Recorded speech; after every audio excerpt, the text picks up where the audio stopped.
We all have that one person. The one who got away. The one who held a piece of our heart, even if they never knew it. But what happens when the past comes back?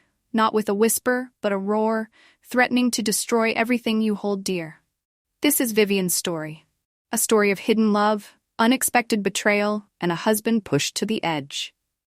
Get ready for a roller coaster of emotions as we dive into The One Who Got Away. A tale that proves, sometimes, the truth hurts more than silence ever could.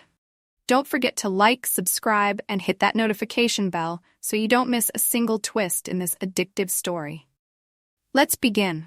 Vivian's infatuation with Phoenix began in middle school and lingered until her senior year of college. She was drawn to his charisma on the basketball court, his musical talent, his academic prowess, and his undeniable good looks. She would often slip anonymous letters into his locker, too shy to reveal her feelings. Even when they crossed paths again at the university, her feelings hadn't faded. He had grown taller, even more handsome, and was now the star of the university's soccer team, with a girlfriend by his side.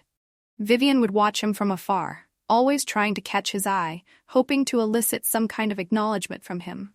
Despite her efforts, she could never muster the courage to confess her feelings. Years passed, and now, at 30, she found herself married to Henry with a beautiful child. Phoenix, meanwhile, had become her boss. Still single, charming, and successful, he was admired by everyone in the office. Then one day he uttered the words that sent a jolt through Vivian's world. "Vivian, I love you." Confusion, rather than joy, washed over her. She couldn't believe what she was hearing. If only, she thought, if only I had told him then. The memory faded as Henry's arms wrapped around her, pulling her gently towards the bed. He handed her a book and switched off the bedside lamp.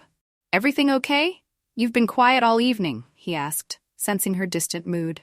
"It's nothing, really," Vivian lied, forcing a smile. "Just a long day at work." He hugged her tighter. "Don't work too hard." The next morning, Vivian arrived at the office to find Phoenix waiting by the elevators. He greeted her with a smile, falling into step beside her as they walked towards their respective offices. His silence only amplified her unease. Her mind was racing, replaying their encounter the previous day, desperately trying to decipher his every word, every gesture. "Why, Phoenix? Why now, after all these years?" she finally asked, stopping in her tracks. "Back in college, I did everything I could to make you notice me. Why didn't you ever?" She trailed off, the words catching in her throat. "I want us to pretend this never happened," he replied coldly, his eyes locking onto hers. "Do you still have feelings for me, Vivian?" "My love for my husband, for my son, that's all that matters now." "It's too late," she said, her voice a whisper. A cruel smile spread across Phoenix's face as he stepped closer to her. In the middle of the bustling office, surrounded by gossiping coworkers, he leaned in and kissed her. It was a forceful kiss, filled with a desperate hunger she had never encountered before. She tried to pull away, but his grip on her tightened. Suddenly, a familiar voice, filled with shock and rage, pierced through the fog of desire. They both turned to see Henry standing a few feet away, his eyes blazing with fury. He stormed towards Phoenix, landing a powerful blow that sent him reeling backwards. "You, with him. You're nothing but a—" Henry choked back the rest of the sentence, his chest heaving. Vivian rushed to pull him away, mortified by the scene unfolding before their coworkers. "Henry, please let me explain. It's not what you think." "Not what I think, not what I think," he roared, his voice shaking with rage. I saw you kissing him." He shoved her aside, his eyes filled with a pain that cut deeper than any physical blow. "We're through. I want a divorce." Vivian had never seen him like this. His usual gentleness was replaced by a raw, primal anger. Before she could stop herself, tears streamed down her face as she watched him leave. She had to find him, to explain everything. "Phoenix, you idiot." She spat, shoving him hard. "This is all your fault." Vivian spotted Henry in a nearby back alley. He was punching the brick wall, his knuckles bloody and raw. Her heart ached at the sight. She rushed over and grabbed his hand, her own tears flowing freely. "Henry, please," she begged, "hit me instead. Don't hurt yourself." He laughed bitterly. "What? Not enough for you? Not satisfied being with me?" Vivian shook her head vehemently. "No, never. I love you, Henry. I love our son." "You're a liar, Vivian," he said coldly. "All this time, We're over. I want a divorce. But I haven't done anything wrong, she protested, confused and heartbroken. Have I ever given you any reason to doubt me? Oh, you've just been very good at hiding it, he spat back. Every day at work, someone sends flowers for you. The delivery guy wouldn't tell me who, just said they were for the wife. Roses, Vivian, your favorite. He continued, his voice filled with a mixture of hurt and anger. And then your lover messages me, telling me all about your little love story, going all the way back to middle school. He said you two were still in love, so I rushed over there to prove to you that he was lying, but... He turned away from her, unable to continue. The weight of his words crushed her. This wasn't a misunderstanding, it was a calculated attack. But who would go to such lengths, and why? Henry, despite his gentle nature, was a decisive man. This situation could escalate quickly, and Vivian knew she had to act fast. She had to confront Phoenix. Back at the office, she stormed towards his office, ignoring the stares and whispers of their coworkers. He wasn't at his desk. As she turned to leave, she spotted him, laughing with a young woman near the elevators. Anger, fueled by years of unrequited love and the current chaos in her life, surged through her. She marched up to Phoenix and slapped him hard across the face. "Explain yourself! Now!" she demanded. Phoenix touched his stinging cheek, unfazed by Henry's earlier punch. "Explain what? That we have nothing going on?" He chuckled, nodding towards the woman beside him. "Don't play dumb," Vivian shot back. "Those letters I used to put in your locker back in school, it was me. I did everything I could to get you to notice me. Why would you do this to me now?" Phoenix's demeanor changed. He looked at the woman and then back at Vivian. "It's true," he admitted. "I only wanted to hurt you." Vivian couldn't believe what she was hearing. "Why?" He looked away, his usual confidence shaken. "Let's just say I have my reasons for wanting to see women suffer." Disgusted by his confession, she turned and left, the weight of his words heavy in the air. He had created this storm and expected her to weather it alone. But what had she done to deserve this? Had she been wrong to love him all those years ago? "You did this to me on purpose," she said, whirling around to face him once more. He looked back at the woman and nodded again. "Yes, Vivian, I wanted to hurt you. Enjoy the fallout." Exhausted and emotionally drained, Vivian returned home. She collapsed onto their bed, her body heavy with exhaustion. Ethan was staying with Henry's parents for the night. "I wish he could stay oblivious to all of this," she thought sadly. Henry hadn't replied to her messages. She didn't even know where he was. "He needs time to process this pain, this betrayal," she reasoned. "He deserves that much." But deep down, she was wrestling with her own doubts, remembering Henry's suspicions even before this whole ordeal. Had he always harbored those insecurities about their relationship? Seeking solace, she reached out to an old friend, hoping for some insight into Phoenix's character. Her friend's words confirmed her worst fears. Phoenix was known as a heartbreaker, a man who took pleasure in inflicting pain on women. He had even once confided in someone that he wanted to see all women suffer. Vivian stared at her phone, debating whether to call and confront him, to demand an explanation. But what good would it do? He was clearly blinded by his own demons. "Right now I need to focus on fixing my own life, my own marriage," she resolved, pushing aside the urge to call. That evening, she prepared a delicious meal, all of Henry's and Ethan's favorites. She even took extra care with her appearance, donning a beautiful dress, clinging to the hope that he might come home. But he only called to say he was staying at his parents' house again. Vivian's heart sank. She began pacing around the quiet house, picking up stray toys and straightening cushions, her movements mechanical. Why was she trying so hard to maintain the illusion of normalcy when everything was falling apart? She wasn't the one at fault. If anyone deserved blame, it was Phoenix for his cruelty and his games. Grabbing her purse, Vivian stormed out of the house. She was going to give Henry a piece of her mind. He needed to understand that she had done nothing wrong, that she loved him, that their marriage was worth fighting for. She hailed a taxi. The driver, a friendly woman named Brenda, struck up a conversation. "Do you have a family?" she asked. Vivian hesitated, then sighed. "Yes, a husband and a little boy. 5 years I've been doing this, and you wouldn't believe how many times." Brenda shook her head, launching into a story about a husband she had caught cheating. Vivian's thoughts were elsewhere, consumed by her own troubles. Suddenly her heart skipped a beat. "Stop the car," she blurted out. "Here?" Brenda asked, confused. Vivian ignored her, her eyes fixated on a figure across the street. It was Henry. There was no mistaking his tall frame and confident stride, even from a distance. But what was he doing? He was entering the Grandview, a swanky hotel a few blocks from their house, alone. It was 8 p.m. on a Thursday. Panic welled up inside her. Ignoring Brenda's protests, Vivian threw some bills at her and jumped out of the taxi, rushing across the street and into the hotel. "Excuse me, ma'am." The receptionist called after her. "My husband? He just walked in. I need to find him," Vivian said breathlessly. "I need a name, ma'am. I don't know what room he's in. He's not expecting me." "She." Vivian stammered, her mind racing.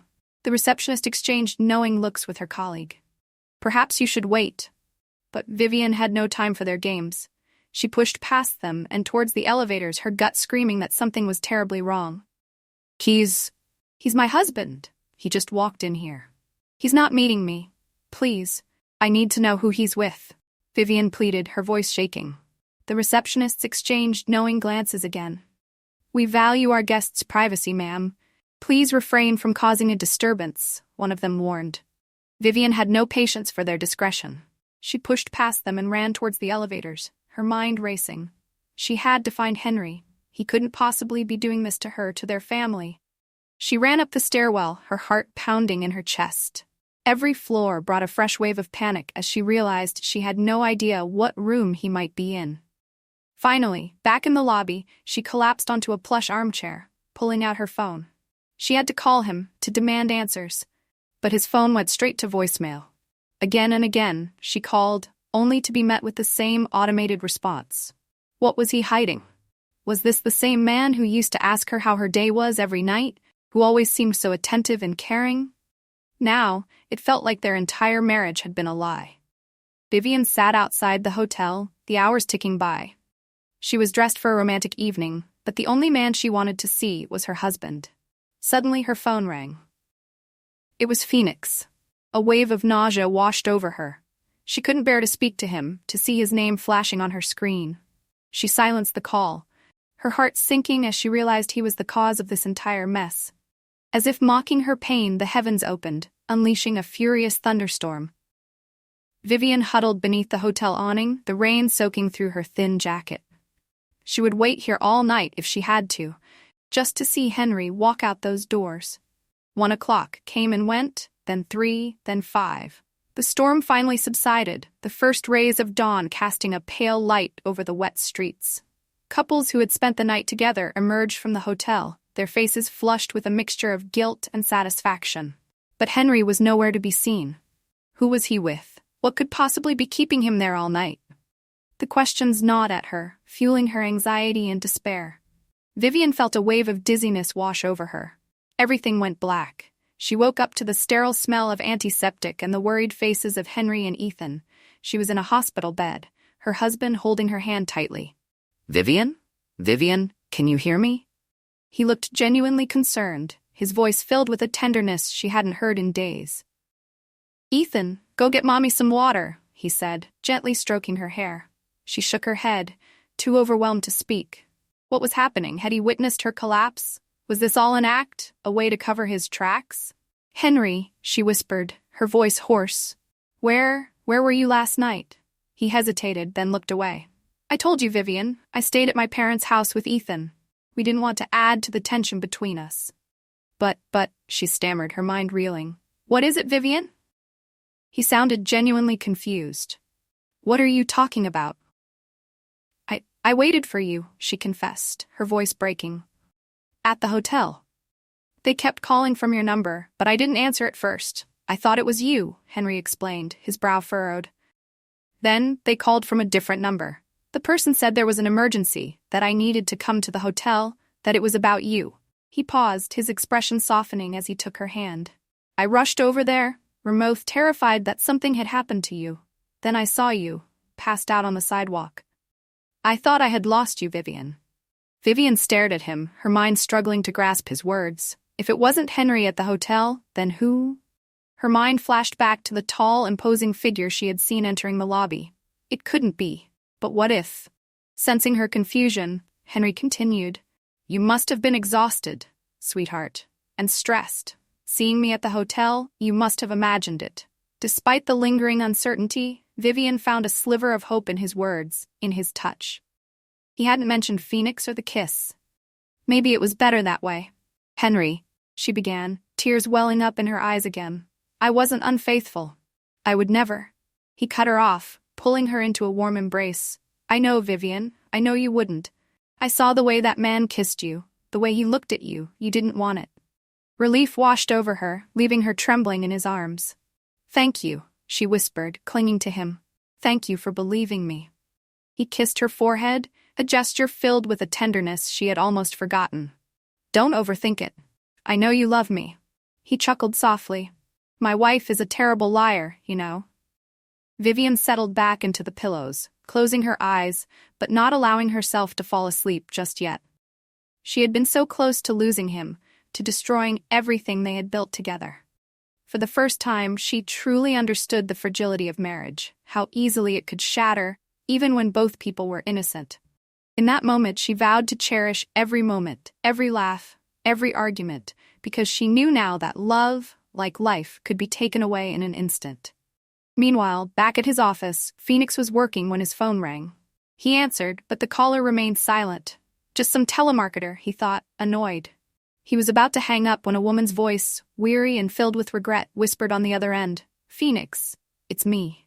"Mom, I'm so sorry." The line went dead.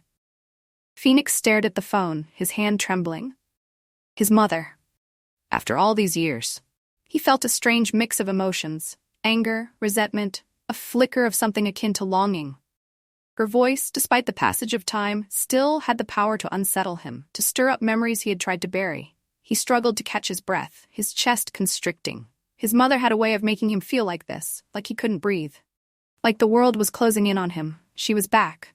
But this time, he wouldn't let her back into his life, not after what she had done. He laughed bitterly. She thinks a simple "I'm sorry" can erase years of pain and abandonment? I'll show her sorry. A wave of fatigue washed over him. He slumped back in his chair, his mind flooded with memories he had tried so hard to forget. He gave me money, Phoenix. 200 million. I knew what that money meant. And then he asked me to go with him to Taiwan, to start a new life. Her voice cracked. I didn't know what else to do. Phoenix remained impassive. "So you chose him. You chose the money. You left Dad and me." "No, that's not," Eleanor began, tears welling up in her eyes. "It wasn't like that." He cut her off, his voice cold and sharp. "Don't bother explaining. Just tell me why you're back. Then leave. Leave me alone like you always have." Eleanor's face crumpled. "I ran out of money," she confessed, her voice barely above a whisper. "So you come crawling back to us? After all these years?" Phoenix scoffed. He took a long sip of his coffee, savoring the bitterness, a reflection of his own feelings. I know you hate me, Phoenix," Eleanor said, her voice trembling. "But I never stopped loving you. I came back to ask for your forgiveness. Don't you see, all those years they were punishment enough. Please." Phoenix stood up abruptly, his chair scraping against the floor. He grabbed her hand before she could reach for him, his own expression unreadable. "Let me go," Eleanor cried out, her eyes wide with panic. "Are you going to abandon me again, like you did all those years ago?" He stared down at her, his grip tightening, his mind a whirlwind of emotions. How could he possibly forgive her? But how could he abandon her again? He didn't know how to hold her, how to comfort her. It had been so long since he had touched anyone with genuine affection, since he had allowed himself to feel anything but anger and resentment. Suddenly it dawned on him. He had become a monster, just like he always feared he would. He had let his pain and anger fester, poisoning him, turning him into someone capable of inflicting pain on others, on Vivian. He thought back to Vivian, the girl he had loved since middle school. He remembered her shy smiles, the way her eyes lit up whenever he looked at her. She had sent him secret love letters, each one a testament to her innocent affection. He had known, even back then, that she was the one, the only girl he could ever truly love. He had almost told her, on that fateful afternoon when he had gone back to retrieve his forgotten hat. He had seen her then, slipping another letter into his locker, her face flushed with a mixture of excitement and fear. He had been about to approach her, to confess his own feelings, when he had received the news. His mother was gone. She had run off with another man, leaving him with nothing but a crumpled note and a heart full of anger. He had carried that anger with him ever since, letting it shape him, define him. It had become his shield, protecting him from the vulnerability of love, from the risk of ever being hurt again. But in the process, he had hurt others, including the one person who didn't deserve it. He looked down at his mother, her face streaked with tears, and finally saw her, not as the woman who had abandoned him, but as a flawed, heartbroken human being who was just as much a victim of circumstance as he was. "We'll carry our sins with us, Mom," he said softly, his voice thick with unshed tears. "We've hurt each other, and we've hurt others. There's no escaping that." He pulled her into a hug, a gesture that felt both foreign and familiar at the same time. He had to make things right, to apologize for the pain he had caused. He pulled out his phone and dialed Vivian's number. "Hello?" Her voice sounded small, hesitant. "Vivian, it's Phoenix. I just wanted to apologize for everything, for the misunderstanding with your husband." She was silent for a moment, then a soft chuckle. "It's okay, Phoenix. Henry and we're okay now." That's good," he stammered, relieved. "You should try it sometime," she added, her voice filled with a newfound confidence. "Being happy. Marriage takes work, compromise." Yeah, I bet it does," he said quietly. They hung up, and for the first time in a long time, Phoenix allowed himself to feel a glimmer of hope. Maybe it wasn't too late for him to find his own happiness, to learn from his mistakes and become a better man. He had a long way to go, but at least now he knew where to start. So what do you think of Phoenix's confession? Was he right to try and make amends, or was the damage already done? Let's discuss in the comments below. And don't forget to share your theories about what Vivian will do next.